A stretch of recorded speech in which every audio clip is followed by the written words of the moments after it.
ಜಿಲ್ಲಾ ಕೇಂದ್ರದಿಂದ ಕೇವಲ 15 ಕಿಲೋಮೀಟರ್ ದೂರದಲ್ಲಿತ್ತು ಈ ಊರು. ದಿನನಿತ್ಯವೂ ಕೂಡ ನೀರಿಗೆ ಪರದಾಡ್ತಾ ಇದ್ರು ಜನ. ನ್ಯೂಸ್ 18 ವರದಿಯನ್ನ ಪ್ರಸಾರ ಮಾಡ್ತು. ನೀರಿನ ಸಮಸ್ಯೆಗೆ ಈಗ ಮುಕ್ತಿ ಸಿಕ್ಕಿದೆ. ಬೀದರ್ ತಾಲೂಕಿನ ಇಸ್ಲಾಂಪುರ ತಾಂಡದ ಪರಿಸ್ಥಿತಿಯನ್ನ ನ್ಯೂಸ್ 18 ನಲ್ಲಿ ಎಳೆಯಾಗಿ ತೋರಿಸಿದ್ವಿ. ಅಲ್ಲಿನ ಜನ ಯಾವ ರೀತಿಯಾಗಿ ಪರದಾಟವನ್ನು ಮಾಡ್ತಾ ಇದ್ದಾರೆ, ಕುಡಿಯುವ ನೀರಿಗೋಸ್ಕರ ಎಷ್ಟೆಲ್ಲ ದೂರ ಹೋಗಬೇಕು, ಸಮಸ್ಯೆಯನ್ನು ಎದುರಿಸಬೇಕು, ನರಕ ಯಾತನೆಯನ್ನ ಪಡ್ತಾ ಇದ್ದಾರೆ ಅಂತ 40 ಕುಟುಂಬಗಳು ಇಸ್ಲಾಂಪುರ ತಾಂಡದಲ್ಲಿ ಇದ್ದಿದ್ದು. 40 ಕುಟುಂಬಗಳು 200ಕ್ಕೂ ಹೆಚ್ಚು ಜನ ವಾಸವನ್ನು ಮಾಡ್ತಾ ಇದ್ರು. ವರ್ಷಗಳಿಂದ ಕೆಟ್ಟು ಕೂತಿದ್ದಂಥ ನೀರಿನ ಮೋಟಾರಲ್ಲಿ ವರ್ಷದ ಮೇಲೆ ಆಗೋಗ್ಬಿಟ್ಟಿದೆ. ನೀರಿನ ಮೋಟರ್ ಕೆಟ್ಟು ನಿಂತ್ಕೊಂಡು ಅದನ್ನು ಸರಿ ಮಾಡುವಂಥ ಗೋಜಿಗೆ ಹೋಗಿರಲಿಲ್ಲ ಅಧಿಕಾರಿಗಳಾಗಲಿ ಅಲ್ಲಿರುವಂಥ ಜನಪ್ರತಿನಿಧಿಗಳೇ ಆಗಲಿ. ದುರಸ್ತಿ ಮಾಡಿಸದೆ ಅಧಿಕಾರಿಗಳ ಜಾಣ ಕುರುಡು ನಮಗೇನಾಗಬೇಕಾಗಿದೆ, ಎಲ್ಲೋ ಹೋಗಿ ತಗೊಂಡ್ಬರ್ತಾರೆ ನೀರನ್ನ ಅಂತ. ನೀರಿಗಾಗಿ ಮಾಂಜ್ರಾ ನದಿಗೆ ಹೋಗುವಂಥ ಪರಿಸ್ಥಿತಿ ಇತ್ತು ಇಸ್ಲಾಂಪುರ ತಾಂಡದ ಜನರ ಸಮಸ್ಯೆ ಬಗ್ಗೆ ನ್ಯೂಸ್ 18 ವಿಸ್ತೃತವಾದಂಥ ವರದಿಯನ್ನು ಪ್ರಸಾರ ಮಾಡಿತು.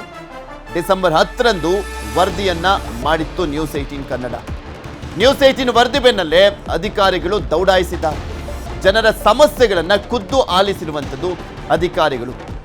ಕೇವಲ 4-5 ದಿನದಲ್ಲೇ ಅಧಿಕಾರಿಗಳು ಸ್ಥಳಕ್ಕೆ ಹೋಗಿ ಸಮಸ್ಯೆಯನ್ನು ಆಲಿಸಿದ್ದಾರೆ. ಕೆಟ್ಟು ಕೂತಿದ್ದಂಥ ಮೋಟಾರ್ಗೆ ರಿಪೇರಿ ಭಾಗ್ಯ ಸಿಕ್ಕಿದೆ. ಈಗ ಇಸ್ಲಾಂಪುರಕ್ಕೆ ಮತ್ತೆ ಸಿಕ್ಕಿರುವಂಥದ್ದು ನೀರಿನ ಗ್ಯಾರಂಟಿ. ನ್ಯೂಸ್ 18ಗೆ ತಾಂಡದ ನಿವಾಸಿಗಳು ಧನ್ಯವಾದವನ್ನ ಹೇಳ್ತಾ ಇದ್ದಾರೆ. ಅಟ್ಲೀಸ್ಟ್ ನೀವು ತೋರಿಸಿದ ಮೇಲೆ ಬಂದ್ರಲ್ಲ ಅಂತ. ನ್ಯೂಸ್ 18 ವರದಿ ಪ್ರಸಾರ ಆಗ್ತಿದ್ದಂತೆ ಅಧಿಕಾರಿಗಳು ಹೋಗಿ ಆ ಸಮಸ್ಯೆಯನ್ನ ಬಗೆಹರಿಸ್ತಾ ಇದ್ದಾರೆ. 4 ದಿನದಲ್ಲೇ ಹೋಗಿ ಅಧಿಕಾರಿಗಳು ಕೆಟ್ಟೋಗಿದ್ವಲ್ಲ ಮೋಟ್ರುಗಳು ಅವನ್ ಸರಿ ಮಾಡುವಂತ ಕೆಲಸ ಮಾಡಿದ್ರು. ನಮ್ ಗಮನಕ್ಕೆ ಬಂದಾಗ ನಾವು ಬರ್ತೀವಿ. ಈಗ ನಮ್ ಗಮನಕ್ಕೆ ಬಂದ ತಕ್ಷಣ ನಾವು ಬಂದಿದ್ದೀವಿ. ಅದು ಮೋಟರ್ ಸ್ವಲ್ಪ ಪ್ರಾಬ್ಲಮ್ ಇತ್ತಂತ ಅದನ್ನು 2 ವರ್ಷದಿಂದ ಏನೋ ಬಂದಿತ್ತಂತ ಹೇಳ್ತಾ ಇದ್ದಾರೆ. ಬಟ್ ಇವಾಗ 1.5 ತಿಂಗಳಿಂದ ಪಿಡಿಒ ಬಂದು ಮಾಡಿದ್ದಾರೆ ಅಂತ ಹೇಳ್ತಾ ಇದ್ದಾರೆ. ಇವಾಗ ನಾನು ನೋಡಿದೀನಿ ನೀರು ಬರ್ತಾ ಇದೆ. ಬಳಸೋದು ಬೋರ್ವೆಲ್ ಚಾಲು ಇದೆ, ನೀರು ಬರ್ತಾ ಇದೆ. ಸೊ ಸ್ವಲ್ಪ ಕುಡಿಯೋ ನೀರಿಗೆ ಪ್ರಾಬ್ಲಮ್ ಇದೆ, ಬರ್ತಾ ಇದೆ. ಬಟ್ ಪ್ರೆಷರ್ ಆಗಿ ನೀರು ಬರ್ತಾ ಇಲ್ಲ. ಅವರು ಕೆಳಗಡೆಯಿಂದ ತೆಗ್ ಮಾಡಿ ತಗೋಬೇಕು. ಅದರಿಂದ ಸ್ವಲ್ಪ ನೀರ್ ಮೇಲೆ ಏನು ಸ್ವಲ್ಪ ಆ ಕಡೆ ನಾಲಿಂದ ನೀರು ಮಿಕ್ಸ್ ಆಗಿ ಆರೋಗ್ಯದ ಮೇಲೆ ಪರಿಣಾಮ ಬೀರುತ್ತೆ. ಸೊ ಈಗ ಇನ್ಸ್ಟ್ರಕ್ಷನ್ ಕೊಟ್ಟಿದ್ದೀನಿ. ಸೊ ಇವತ್ತು ನಾಳೆ ಕ್ಲಿಯರ್ ಮಾಡ್ತಾರೆ. ಸೊ ನನಗೆ ಹೋಗ್ತಿದೆ ಪಿಡಿಒ ಅವರಿಗೆ ಇನ್ಸ್ಟ್ರಕ್ಷನ್ ಕೊಟ್ಟಿದ್ದೀನಿ. ಮತ್ತೆ ಜನರಿಂದ ನಾವು ಫೀಡ್ಬ್ಯಾಕ್ ತಗೋತೀವಿ. ಇದು ಬಗೆಹರಲಿಲ್ಲ ಅಂದ್ರೆ ನಾವು ಯಾವ ಪ್ರಕಾರ ನಾವು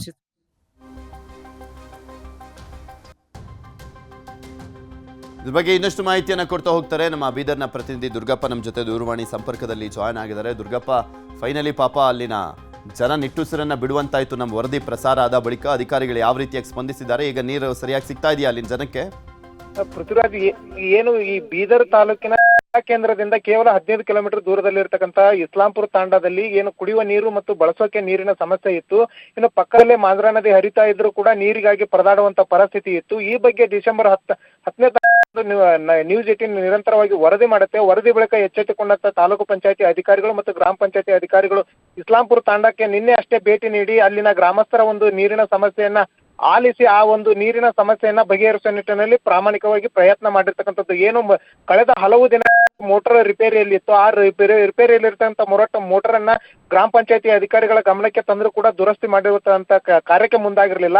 ಈ ಬಗ್ಗೆ ಗ್ರಾಮಸ್ಥರು ಹಲವು ಬಾರಿ ಸಂಬಂಧಿಸಿದ ಅಧಿಕಾರಿಗಳ ಗಮನಕ್ಕೂ ತಂದ್ರು ಯಾವುದೇ ಪ್ರಯೋಜನವಾಗಿರಲಿಲ್ಲ. ನ್ಯೂಸ್ 18 ಯಾವಾಗ ವರದಿಯನ್ನ ಬಿತ್ತಾರ ಮಾಡುತ್ತೆ, ಅದಾದ ಬಳಿಕ ಎಚ್ಚೆತ್ತುಕೊಂಡಂತ ಅಧಿಕಾರಿಗಳು ನಿನ್ನೆ ತಾಲೂಕ್ ಪಂಚಾಯತಿಯ ಸಹಾಯಕ ನಿರ್ದೇಶಕ ಸಂಜಯ್ ಕುಮಾರ್ ಮತ್ತು ಪಿಡಿಒ ಪಂಚಾಯತಿಯ ಪಿಡಿಒ ನಿನ್ನೆ ಗ್ರಾಮಕ್ಕೆ ಭೇಟಿ ನೀಡಿ ಆ ಜನರ ಒಂದು ಸಮಸ್ಯೆಯನ್ನ ಆಲಿಸಿರ್ತಕ್ಕಂಥದ್ದು. ಕುಡಿಯುವ ನೀರಿನ ಸಮಸ್ಯೆ ಏನಿದೆ ಆ ಒಂದು ನೀರಿನ ಸಮಸ್ಯೆಯನ್ನ ಸದ್ಯದ ಮಟ್ಟಿಗೆ ಬಗೆಹರಿಸಿರ್ತಕ್ಕಂಥದ್ದು. ಏನು JJM ತಾಂಡ ಏನು ಎತ್ತರ ಪ್ರದೇಶದಲ್ಲಿ ಇರುವ ಹಿನ್ನೆಲೆಯಲ್ಲಿ ತಾಂಡಕ್ಕೆ ಸಮರ್ಪಕವಾಗಿ ನೀರು ಪೂರೈಕೆ ಆಗ್ತಾ ಇರಲಿಲ್ಲ.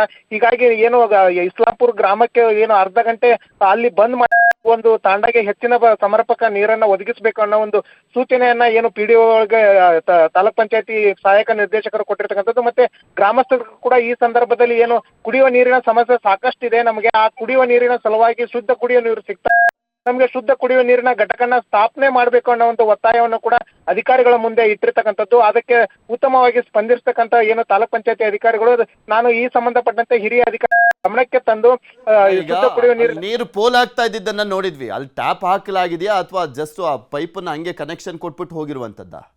ಪೃಥ್ವಿರಾಜ್ ಬಹುತೇಕ ಬೀದರ್ ಜಿಲ್ಲೆಯಾದ್ಯಂತ ಏನು ನಡೆದಿರ್ತಕ್ಕಂಥ ಈಗ ಈ JJM ಕಾಮಗಾರಿ ಏನಿದೆ ಕಳಪೆ ಮಟ್ಟದಿಂದ ಕೂಡಿರ್ತಕ್ಕಂಥದ್ದು. ಯಾಕಂದ್ರೆ ನೆಲ ಮಟ್ಟದಲ್ಲೇ ಏನು ಆ ಒಂದು ಪೈಪನ್ನ ಅಳವಡಿಕೆ ಮಾಡೋದ್ರಿಂದ ನಿರಂತರವಾಗಿ ನೀರು ಹರಿತಾ ಇದೆ. ಆ ಜನರು ಕೂಡ ಅದನ್ನ ಬಂದ್ ಮಾಡುವಂತ ಪ್ರಯತ್ನ ಮಾಡಬೇಕು. ಅದಕ್ಕೆ ಯಾವುದೇ ಒಂದು ಬಂದ್ ಮಾಡ್ತಕ್ಕಂಥ ವ್ಯವಸ್ಥೆ ಇಲ್ಲ. ಈಗ ನೀರು ಬಿಟ್ಟಂತ ಸಂದರ್ಭದಲ್ಲಿ ಕೂಡ ಪೋಲ್ ಆಗ್ತಾ ಇದೆ ನೀರು.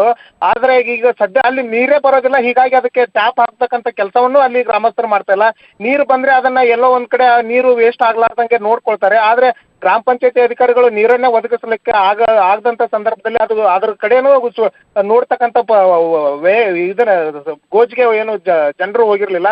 ಈಗ ನೀರು ಏನು ಬರ್ತಾ ಇದೆ, ಏನು ಗ್ರಾಮಸ್ಥರು ನಿನ್ನೆ ಭೇಟಿ ನೀಡಿದಂತ ಸಂದರ್ಭದಲ್ಲಿ ಆ ನೀರು ಏನು ಪ್ರಾರಂಭ ಆಗಿದೆ, ಮೋಟರ್ ಅನ್ನ ದುರಸ್ತಿ ಮಾಡಿದ್ದಾರೆ. ಬೇಜವಾಬ್ದಾರಿ ಅಧಿಕಾರಿಗಳು ನೀರ್ ಪೋಲ್ ಆಗ್ದಂಗೆ ಅಲ್ಲಿನ ಜನನಾದ್ರೂ ಅಟ್ಲೀಸ್ಟ್ ಒಂದ್ ಸ್ವಲ್ಪ ಟ್ಯಾಪ್ ಅನ್ನ ಹಾಕೊಳ್ಳಿ. ಧನ್ಯವಾದ ದುರ್ಗಪ್ಪ ನಿಮ್ಮೆಲ್ಲ ಮಾಹಿತಿಗಾಗಿ.